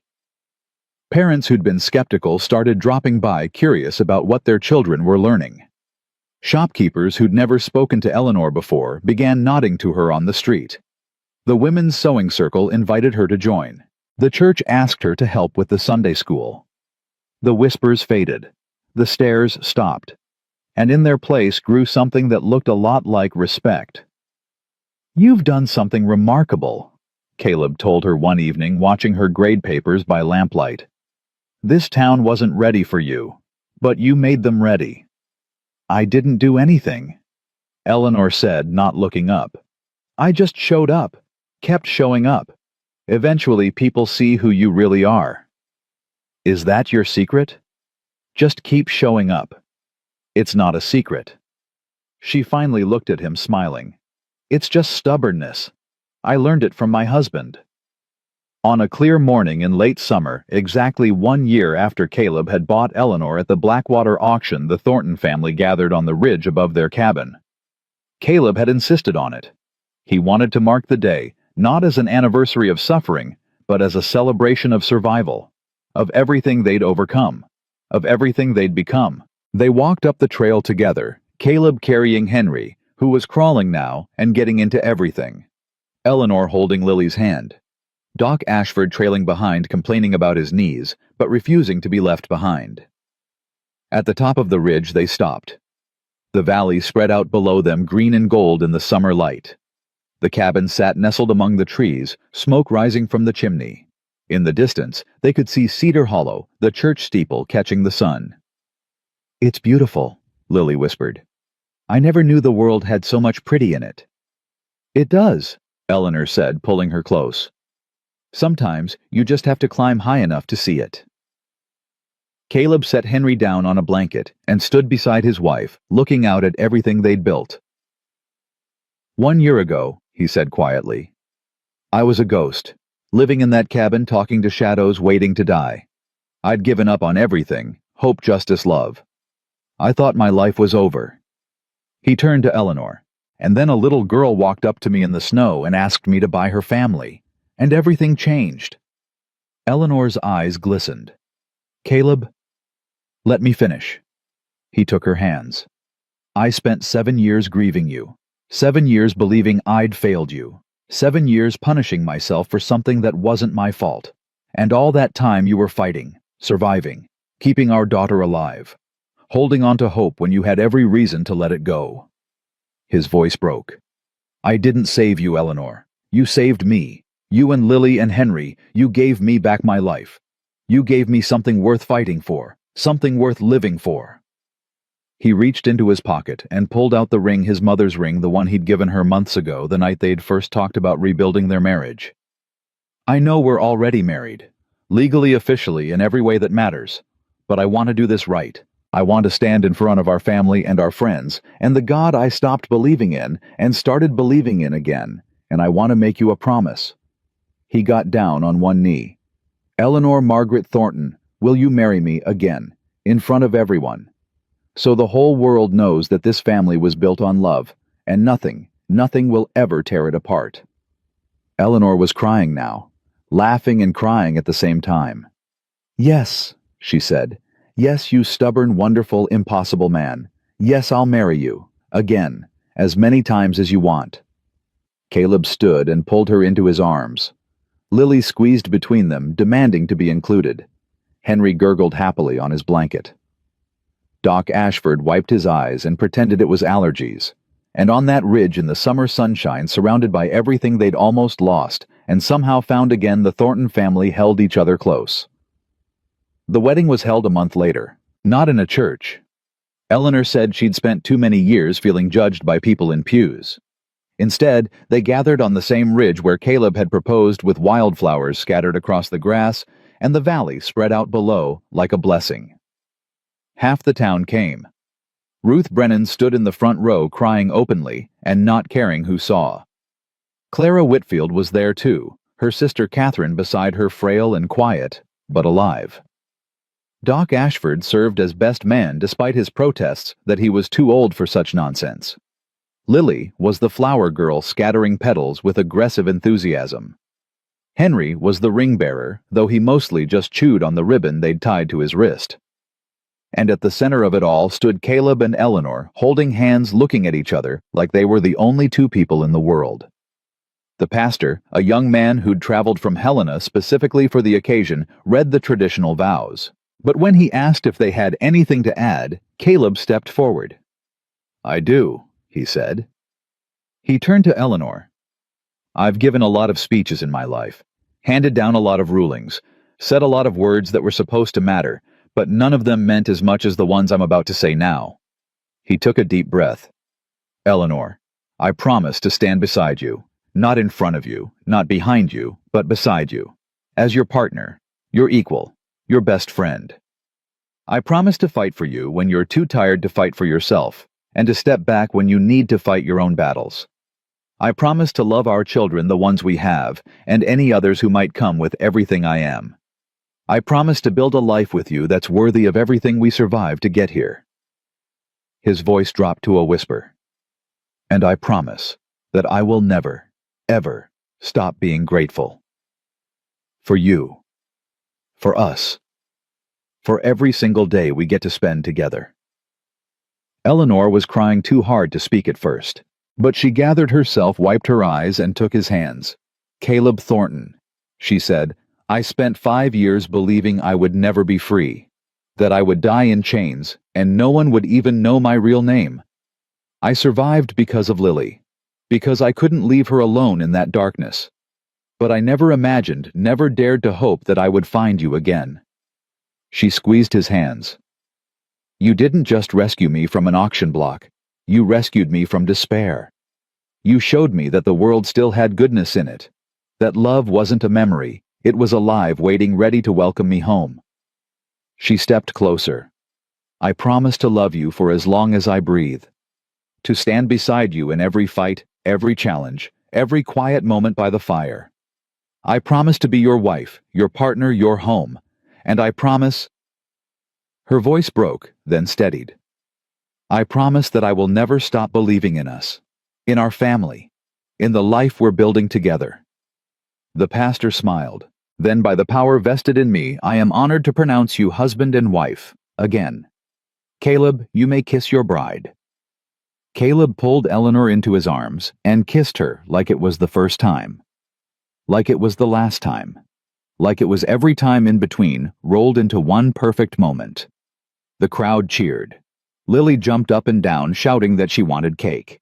Henry clapped his hands together, not understanding what was happening, but sensing it was good. And on that ridge, surrounded by friends and family and the wide Montana sky, the Thorntons began their new life.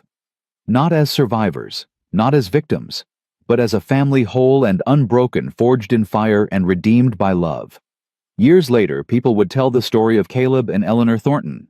They would tell it in schoolhouses and courtrooms, in churches and saloons, wherever people gathered to talk about justice and hope and the power of refusing to give up. They would tell how a lonely cowboy bought a woman at an auction and discovered she was the wife he'd mourned for 7 years. How they fought a corrupt system and won. How they built a school that educated hundreds of children and a legacy that transformed an entire territory.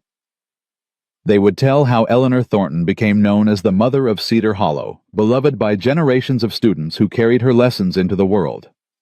How Caleb Thornton served as circuit judge for 23 years, earning a reputation as the fairest and most incorruptible lawman in the West. They would tell how Lily grew up to become a doctor, one of the first women to practice medicine in Montana. How Henry became a lawyer who spent his career defending the defenseless. How the Thornton name became synonymous with justice, compassion, and unwavering love. But most of all, they would tell this, that on a cold winter day in 1882, a little girl with bare feet and a baby in her arms walked up to a stranger and asked him to save her family. And he did. Not because he was a hero, not because he was special, but because he chose to see her, to hear her, to believe that her life mattered. And in that choice, that single simple world-changing choice, he found his way back to everything he'd lost. Back to hope, back to justice, back to love. The Thornton cabin still stands today, weathered but whole on the ridge above Cedar Hollow. Visitors come from miles around to see it, to stand where Caleb and Eleanor stood, to imagine the life they built, to carry a piece of their story home. And if you listen closely, they say you can still hear them. Lily's laughter ringing across the meadow. Henry's first words babbled into his mother's ear. Eleanor's voice teaching children who had been told they would never learn. Caleb's steady presence, a promise kept, a love that never died. They are gone now, all of them. But what they built remains. A legacy of courage, a testament to hope, a reminder that even in the darkest winter, spring always comes. And love, true love, the kind that survives fire and separation and 7 years of silence, love always finds its way home.